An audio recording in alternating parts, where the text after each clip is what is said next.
हाय दोस्तों, आज का टॉपिक है मेटाफर। मेटाफर एक कॉन्सेप्ट रहता है भाषा में। मेटाफर नाम का एक कॉन्सेप्ट रहता है।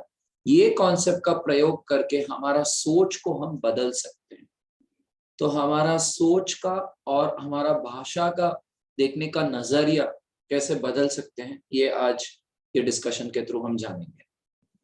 स्टीव जॉब्स जो एप्पल के फाउंडर है, जो दुनिया के सबसे बेस्ट इनोवेटर माने जाते हैं, वो ये मेटाफर्स बहुत यूज करते थे। इनफैक्ट एक सब्जेक्ट भी है जिसका नाम है साइनेक्टिक्स।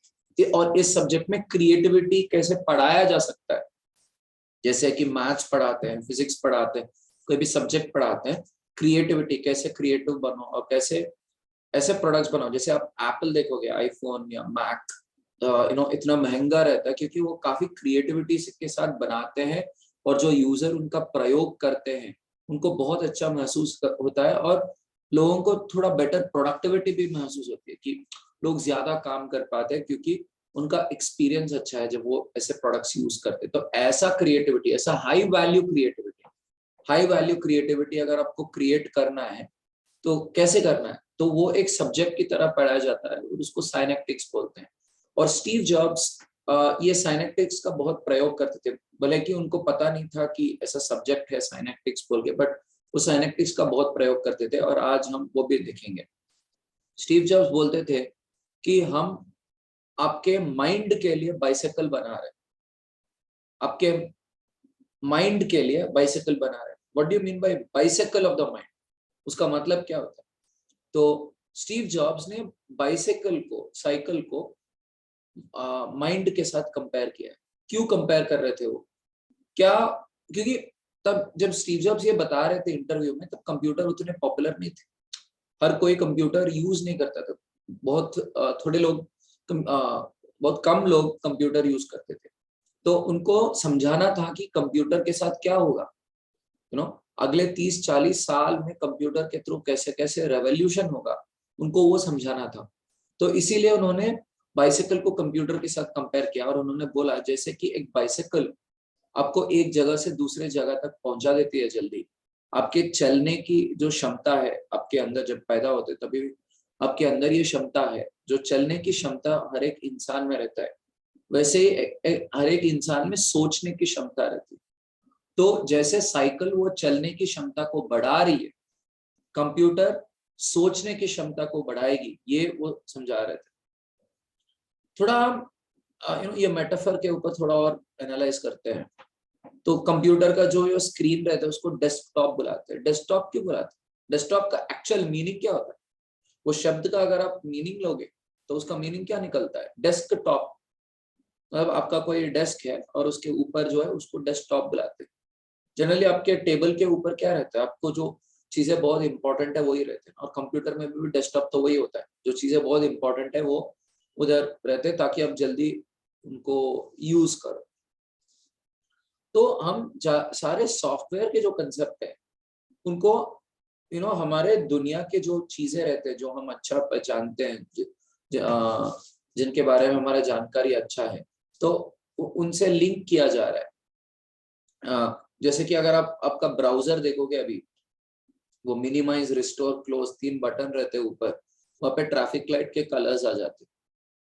एक बटन ग्रीन, एक बटन येलो और एक button red. Close button red में है ताकि अब सोचे कि भाई यहाँ पे डेंजर है, क्लोज कर लिया तो पूरा उड़ जाएगा, काम उड़ जाएगा, तो सोच के क्लोज करना, राइट। तो हमारे सारे सॉफ्टवेयर कॉन्सेप्ट्स को हम रियल लाइफ के ऑब्जेक्ट्स के थ्रू लिंक कर रहे हैं। जैसे कि आपका रिसाइकल बिन है, वहां पे ट्रैश कैन, कचरे की डब्बा का सिंबल दिख जाएगी उधर। तो ये सारे सॉफ्टवेयर आइडियाज हम हमारे रियल वर्ल्ड कजिन्स के साथ लिंक क्यों कर। एक और एग्जांपल लेते हैं। एक प्रोडक्ट मैनेजर बोलता है कि मुझे मेरा ऐप को यूजर का इंटरेस्ट को समझना है विद सर्जिकल प्रिसिशन। मेरे ऐप को यूजर का इंटरेस्ट, यूजर को किस चीज में इंटरेस्ट है उसको समझना है विद सर्जिकल प्रिसिशन। यहाँ पे ये शब्द का एनालाइज करें आप, mapped to, cousins, surgical precision, ये क्या है? तो यहाँ ये मेटाफर है। मतलब एक एक चीज है जो रियलिटी में एग्जिस्ट करती है, हम उसके साथ कंपेयर कर रहे हैं ताकि वो मीनिंग को हम समझे। एक डीप जो मीनिंग है वो मीनिंग का हम समझे ताकि हम लिंक करें। मतलब अगर मैं बोल रहा हूँ कि सॉफ्टवेयर के आइडियाज को उनका रियल वर्ल्ड कजिन के साथ लिंक कर रहे हैं, जैसे कि रिसाइकल बिन को कचरे की डब्बा के साथ और वो 3 बटन को ट्रैफिक लाइट के साथ, तो उनको हम कजिन बोल रहे हैं। वो कजिन क्यों बोल रहे हैं? ताकि हम समझे कि वहां पे भाव क्या है, वो कॉन्सेप्ट क्या है, राइट? सो नो, ये मेटाफर्स हम क्यों यूज करते हैं? सोचने के लिए और विचार समझाने के लिए। ये हम थोड़ा और इन्वेस्टिगेट करेंगे अभी। क्योंकि अगर मैं कजिन वर्ड यूज नहीं करूंगा तो उसको कैसे समझाना है कि सॉफ्टवेयर जो है वो आइडियाज हम असली दुनिया के आइडियाज के साथ कंपेयर करेंगे ताकि असली दुनिया का ज्ञान हम यूज करके ये एब्स्ट्रैक्ट दुनिया जो हमारे आंखों को नहीं दिखेगी, जो हमें उतना आसानी से नहीं समझेगी, उसको हम समझे रियल वर्ल्ड के ऑब्जेक्ट्स को कंपेयर करने से, right? We can compare the real world objects by with the abstract objects. और ये एब्स्ट्रैक्ट ऑब्जेक्ट्स को हम आसानी से समझ सकते हैं जब हम रियल वर्ल्ड ऑब्जेक्ट्स का ज्ञान यूज करेंगे। तो इसीलिए हम ये कर रहे हैं। मतलब इतना बड़ा एक्सप्लेनेशन हो गया, लेकिन अगर मैं बोल रहा हूँ कि मेरा डिजिटल प्रोडक्ट का एक फिजिकल वर्ल्ड कजिन है जो सिर्फ सॉफ्टवेयर के दुनिया में रहता है, वो चीज का एक असली दुनिया का एक कजिन है। वो कजिन को अगर आप पकड़े, वो कजिन को अगर आप समझे, तो वो रियल वर्ल्ड कजिन के हेल्प से आपको ये सॉफ्टवेयर दुनिया का आइडिया इजीली समझ में आ जाएगा। ये आसान है ना समझने में। तो ये मेटाफर जो है दूसरे आइडियाज के साथ लिंक करके समझने में इजी हो जाता है। सो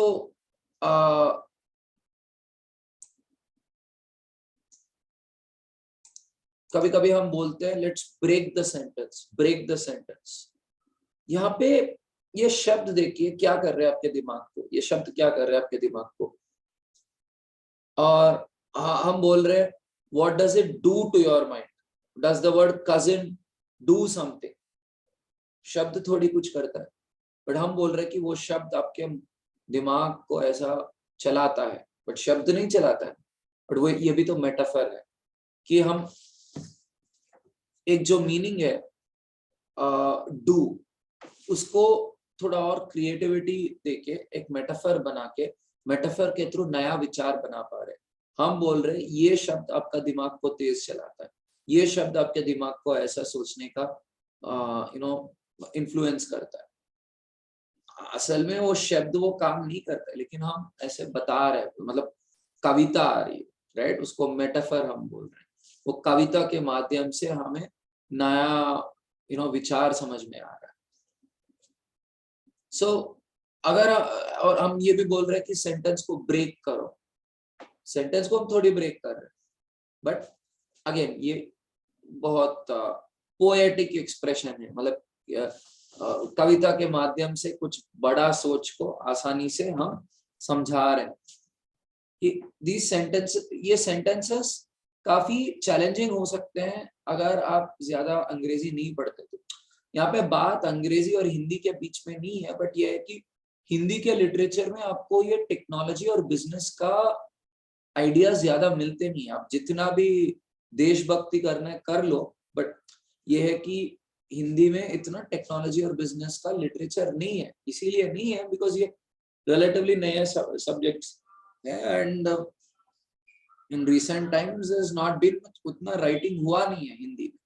तो अगर आप इंग्लिश ज्यादा पढ़ोगे, Forbes, Inc 42, Harvard Business Review, MIT tech review, ऐसे मैगजीन्स अगर आप पढ़ोगे तो ऐसे विचार आप ज्यादा देखोगे। और अगर आप ऐसे विचार ज्यादा देखोगे, आपको ये विचार समझने में इजी हो जाएगा। वरना ये सब कुछ मतलब ऐसा फॉर्म ऑफ एक्सप्रेशन जो है इस माध्यम से किसी चीज को समझाना, वो माध्यम आपके लिए नया होता है, भाषा नहीं, बट वो माध्यम, वो एक्सप्रेशन जो है नया हो जाता है।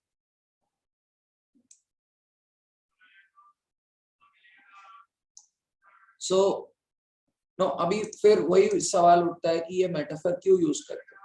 क्योंकि ये जो क्रिएटिव प्रोसेस रहता है, जब दिमाग नया चीज बनाती है, नया प्रोडक्ट्स बनाते हैं या नया बिजनेस स्ट्रेटजीज बनाते हो। ये प्रोडक्ट्स और बिजनेस स्ट्रेटजीज जो है ये बहुत हाई वैल्यू चीजें रहते हैं, एक आम आदमी की बस की बात नहीं होती है यूजुअली। आपको थोड़ा पढ़ना पड़ेगा, बहुत नए सारे सोच लाना पड़ेगा। बहुत सारे लोग हैं जो इंडिया में बीटेक करते हैं, एमबीए करते हैं, पीएचडी भी करते हैं मामूल सी यूनिवर्सिटी में, बट फिर भी उनसे ये क्रिएटिविटी संभल नहीं पाती। क्योंकि ये क्रिएटिविटी अगर आपको प्रोड्यूस करना है तो एक क्वालिटी ऑफ एजुकेशन चाहिए होता है, राइट। सो ये तो वही ये क्रिएटिव प्रोसेसेस है जो मैं समझा रहा हूँ। आपको बहुत सारे क्रिएटिव प्रोसेसेस एक्वायर करना पड़ेगा। ये क्रिएटिव प्रोसेस आपको कहाँ से मिलेंगे? जब आप ऐसे क्रिएटिव लोगों का किताब पढ़ोगे। क्रिएटिव लोग मतलब हर कोई अपने आप को क्रिएटिव मानता है, बट जो लोग जो high value processes, high value products, high value strategies बना पाए, जिसके थ्रू पूरा दुनिया बदल चुका है। ये नहीं कि सिर्फ मोटिवेशनली कुछ भी भाषण दे रहे हैं, जो भाषणबाजी कर रहे हैं वो लोग नहीं। जो लोग प्रोडक्ट स्ट्रैटेजीज बनाए जिसके थ्रू दुनिया बदल रही है, अगर ऐसे लोगों का ज्यादा सुनोगे, ज्यादा पढ़ोगे, तब आपको ये थॉट प्रोसेस डेवलप होगा। बहुत सारे लोगों के अंदर ये इसीलिए नहीं होता है क्योंकि वो कंटेंट को कम पढ़ते हैं और मोटिवेशन को ज्यादा पढ़ते हैं। अगर कोई बोल रहा है आप कर सकते हैं, मान लो ये शिव केरा जैसे ऑथर ज्यादा बिकते हैं, तो उनका मेरा उनसे कोई दुश्मनी नहीं है, बट ये है कि ये मोटिवेशन से ज्यादा अगर आप प्रोसेस पढ़ोगे, वो प्रोसेस के साथ कुछ कर पाओगे। मोटिवेशन से ठीक है अच्छा महसूस करोगे, बट क्या आगे, क्या रास्ता नहीं दिखेगा। बस आपको ये लगेगा कि भाई मैं अच्छा कर रहा हूँ, ठीक है। वो फील गुड फैक्टर इंपॉर्टेंट है। अगर आप का इमोशन काफी लो है तो आप ज्यादा कर नहीं पाओगे जिंदगी में, तो थोड़ा मोटिवेशन चाहिए।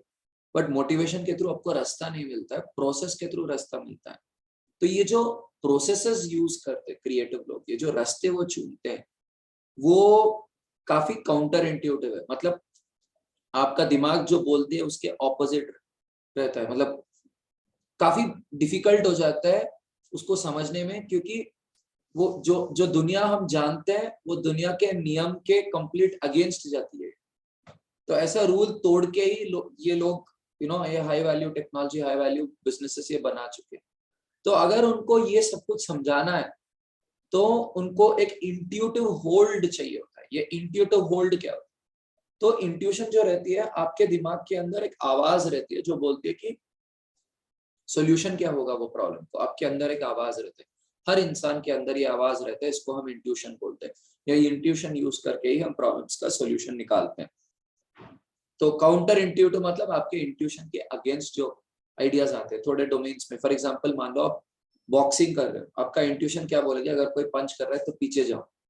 बट पीछे जाओगे तो पंच बहुत अच्छा लगेगा, आराम से लगेगा पंच, तो चोट भी ज्यादा लगेगा। तो काउंटर इंट्यूटिव क्या है? पीछे मत जाओ, ब्लॉक करो। तो जो आपके अंदर जो इंट्यूशन बोल रही है उसका ऑपोजिट, ब्लॉक करो। थोड़े जगह इंट्यूशन सही है, थोड़े जगह इंट्यूशन सही नहीं है। अगर आप हर जगह आपके इंट्यूशन को मार रहे हो वो गलत है। कोई इंडिविजुअलिटी, कोई क्रिएटिविटी नहीं रहेगी आपके अंदर। हर जगह आप इंट्यूशन के पीछे जा रहे हो तो वो बहुत रिस्की है, जुआ खेल रहे हो जिंदगी के साथ। तो इंट्यूशन को ब्लाइंडली मानना मुश्किल है, गलत है। इंट्यूशन को पूरा डिग्रेड कर देना वो भी गलत है। तो इंट्यूशन को रेस्पेक्ट देना है, बट टेस्ट करके आइडियाज यूज करना है। तो अगर वो कोई मतलब जब आप एक प्रोसेस चलाते हो, वो प्रोसेस के ऊपर आपको इंट्यूटिव होल्ड चाहिए होगा। जैसे कि अभी ये वीडियो चल रहा है 10-15 मिनट आप सुन चुके हो, और अभी भी थोड़े आइडियाज इधर उधर जा रहे हैं ना, मतलब वो पकड़ नहीं मिली है आइडिया के ऊपर, इंट्यूटिव होल्ड। वो आइडिया के ऊपर पकड़ ना, ये मतलब ये आइडिया दिखती नहीं है, इसका स्मेल नहीं कर सकते, इसको टच नहीं कर सकते, इसको देख नहीं सकते, बट उसके ऊपर आपको एक बार वो पकड़ मिल गया, वो आइडिया को यूज करके नया चीज आप बना सकते हो।